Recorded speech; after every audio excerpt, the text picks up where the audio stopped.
जय हिंद साथियों, income tax return file करने का समय आ चुका है। और साथियों, ये वीडियो मैं स्पेशली डिफेंस पर्सन के लिए बना रहा हूँ, क्योंकि आजकल जो भी सर्विस में भी हैं उनका भी जो है इनकम टैक्स कटता है, टीडीएस कट के आता है।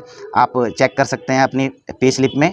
और जो डिफेंस पेंशनर भी हैं उनमें भी जो है, जैसे आपको पता है, इस पर्स में जो है कई का माइग्रेशन हो चुका है, तो उसमें जो खासकर जेसीओ रैंक के हैं तो उनकी जो पेंशन है वो टैक्स के दायरे में आती है और उनका टैक्स टीडीएस कटा भी है। और आप चाहते हैं इसको रिफ़ंड करना तो इनकम टैक्स रिटर्न फाइल करना पड़ेगा, उसमें इन्वेस्टमेंट दिखानी पड़ेगी। तो साथियों, आप जो है एक पेन और एक डायरी लेके बैठ जाइए, मेरा वीडियो आराम से देखें, क्योंकि मैं इनकम टैक्स रिटर्न फाइल करने से पहले पूरी चेकलिस्ट आपको बताऊँगा, आपको किन किन चीज़ों की ज़रूरत पड़ेगी, और आप उसका समय से कलेक्शन कर लें। और उसके बाद जो है, चाहे आप सीए से करवा लें, चाहे वकील से करवा लें, चाहे आप खुद ही आईटीआर भी फाइल कर सकते हैं। और चेकलिस्ट का तो आपको पता ही है, डिफेंस पेंशनर जो है बड़े सिस्टमेटिक तरीके से चलते ही हैं। सेना में भर्ती होने के बाद जो है एक जवान को सिखा दिया जाता है कि भाई हर चीज़ का चेकलिस्ट बनाओ, चाहे वो बक्से का चेकलिस्ट होता है, बैटल लोड का चेकलिस्ट हो गया, बीपीटी दौड़ने के लिए चेकलिस्ट हो गया, ट्रेनिंग में जाने से पहले पूरी चेकलिस्ट हो गई, कहीं भी ऑपरेशन में जाने से सारी चेकलिस्टें बनती हैं। तो चेकलिस्ट की आदत तो वैसे ही पड़ी हुई है ना। तो आज जो है थोड़ा इनकम टैक्स रिटर्न फाइल करने के लिए भी एक चेकलिस्ट बना ले। और ये चेकलिस्ट क्यों होती, बेसिकली आपको एंड टाइम पे दिक्कतें ना आए, भागा दौड़ी ना करनी पड़े। साथियों, आईटीआर फाइल तो सबको करनी ही चाहिए, बेसिकली उनको तो करनी चाहिए जो टैक्स के दायरे में आते ही हैं, क्योंकि देश की उन्नति में इनकम टैक्स पेयर का बहुत बड़ा योगदान रहता है। और दूसरा, अगर आप आईटीआर फाइल करते हैं, हमेशा करते हैं, तो आपको कई जगह कई दिक्कतें नहीं आएंगी, चाहे आपको लोन लेना हो, चाहे आपका जो फाइनेंशियल रिकॉर्ड कभी देखा जाए, तो अगर आईटीआर फाइल कर रखे हैं तो आपको कोई ऐसी कोई दिक्कत आएगी नहीं। अच्छा, मैं आपको ये भी बता दूं कि जो सैलरीड पर्सन होता है या पेंशनर होता है, उनका जो है आईटीआर 1 के तहत जो है इनकम टैक्स रिटर्न फाइल किया जाता है फाइनेंशियल ईयर के लिए। और फाइनेंशियल ईयर कब शुरू होता है? 1 अप्रैल से लेके 31 मार्च तक, ठीक है ना। जैसे कि अगर ये 2022 चल रहा है तो 1 अप्रैल 2021 से लेकर 31 मार्च 2022 तक का आपका जो भी इनकम रही होगी उस पर जो है आपका इनकम टैक्स रिटर्न फाइल किया जाएगा। उसके लिए सबसे पहले चीज़ ज़रूरी, आप नोट कर लीजिए, pan card. Income tax return file करने के लिए पैन कार्ड तो बहुत ज़रूरी है, क्योंकि आप लॉगिन करोगे, बिना पैन कार्ड के होगा नहीं। तो दूसरा रखना है अपना आधार। और साथियों, मैंने आपको बताया था कि आधार और पैन को लिंक कर दीजिएगा, मैंने इस पर वीडियो भी बनाई थी, आप लोगों ने कर भी दिया होगा। उसके बाद आपका मोबाइल नंबर, और उस मोबाइल को भी लेके जाना, ठीक है, और आपका मोबाइल नंबर। अगला जो है आपका ईमेल, ये भी ज़रूरी है, आपका ईमेल आईडी भी ज़रूरी, अपना एक ईमेल आईडी बनाना, और जो है उसे भी एक कागज़ में लिख लेना, जिनको याद नहीं रहता है। उसके बाद बैंक अकाउंट, जितने भी आपके बैंक अकाउंट हैं उनके नंबर, आईएफएससी कोड, ये एक कागज़ में नोट कर लेना साथियों। अगला है फॉर्म 16। तो साथियों, जो सैलरीड पर्सन है उनको जो है, देखिए, मई जून में जो है, जून में तकरीबन सबको जो है सारे एम्प्लॉयर जो हैं अपने एम्प्लॉई को फॉर्म 16 दे देते हैं। जो सैलरीड पर्सन है उनको वहाँ से मिल चुका होगा। और जो पेंशनर हैं, तो जिनका इस पर्स में था, इस पर्स से ले सकते हैं वो फॉर्म 16, और मैंने बताया था वो अधूरा है। तो 4-5 महीने या जितना महीने का भी आपको जो है इस पर्स के थ्रू पेंशन मिला है, तो आप इस पर्स की वेबसाइट से लॉगिन करके डाउनलोड कर सकते हैं, मैंने इस पर भी वीडियो बनाया हुआ है।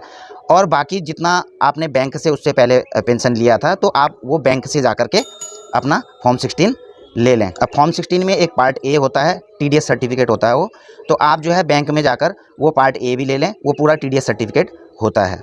उसमें मेंशन रहता है कि आपका कितना टीडीएस कटा है, कितना नहीं कटा है, क्वार्टर वाइज उसमें मेंटेन रहता है।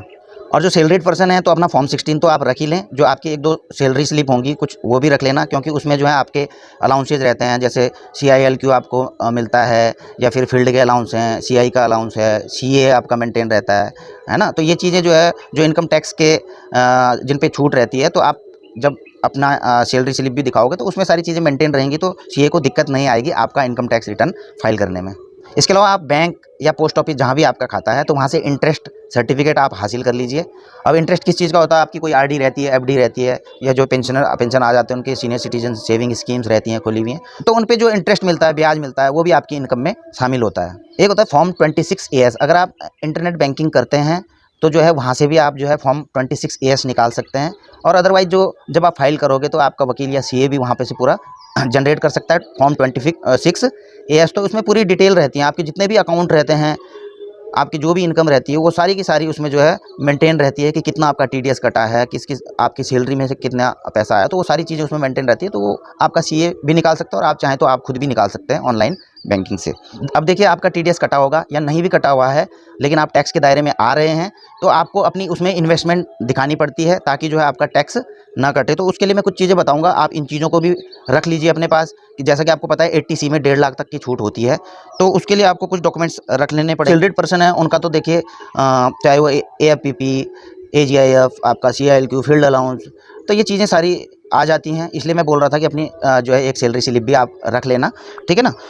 इसके अलावा भी जो है जैसे कि आपने अगर सिविल में, बैंक में या पोस्ट ऑफिस में कुछ स्कीम खुलाई हैं, जैसे कि PPF हो गया या फिर सुकन्या का अकाउंट है आपका, आपने अपने बेटियों का खुलाया हुआ है, तो उसमें भी 1.5 लाख तक की एग्जम्पशन है आप जमा करने की, तो आप वो भी सर्टिफिकेट ले सकते हैं। या सीनियर सिटीजन सेविंग स्कीम है आपका, LIC या इंश्योरेंस की पॉलिसी हैं, आपकी हैं या आपके परिवार की भी हैं, जिसको आप जो है जिसका वहन आप करते हैं, तो वो सारी चीज़ें 80C में आपकी आ जाएंगी। इसके अलावा मेडिकल इंश्योरेंस, ट्यूशन फीस बच्चे की जो आप दे रहे हो, तो ये चीज़ें आप अपना अगर आपके पास रसीद है तो वो रख लीजिए अपने पास।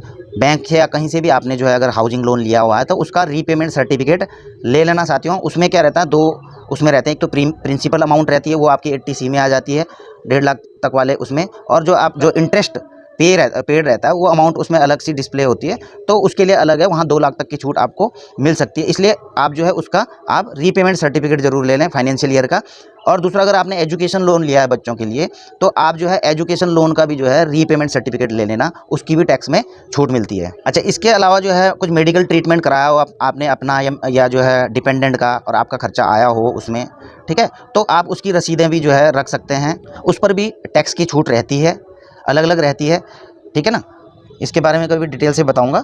अच्छा साथियों, ये तो मैंने आपको बताया। इसके अलावा भी अगर आपको CA या वकील कुछ बताते हैं कि ये चीज़ आप ला सकते हो बचाने के लिए अपना टैक्स, तो आप उनको दे सकते हैं।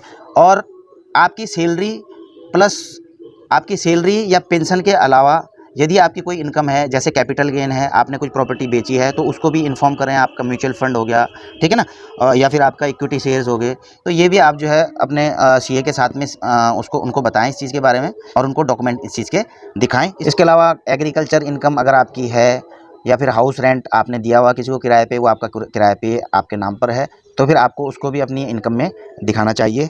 अच्छा, मैं आपको यह भी बता देना चाहता हूं कि अभी इनकम टैक्स फाइल करने की लास्ट डेट जो है 31 जुलाई 2022 है।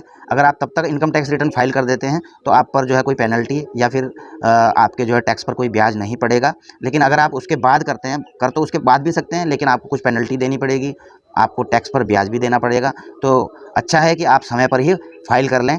तो साथियों, आई होप कि आपने ये चेकलिस्ट पूरी तैयार कर ली होगी, और आप जो है अब लग जाइए इन चीज़ों का कलेक्शन करने में। पूरा चीज़ कलेक्शन कर लीजिए और अपने CA के पास जाइए, वकील के पास जाइए, जो भी आपका ITR फाइल करते हैं, और सही तरीके से अपना ITR फाइल कराएं।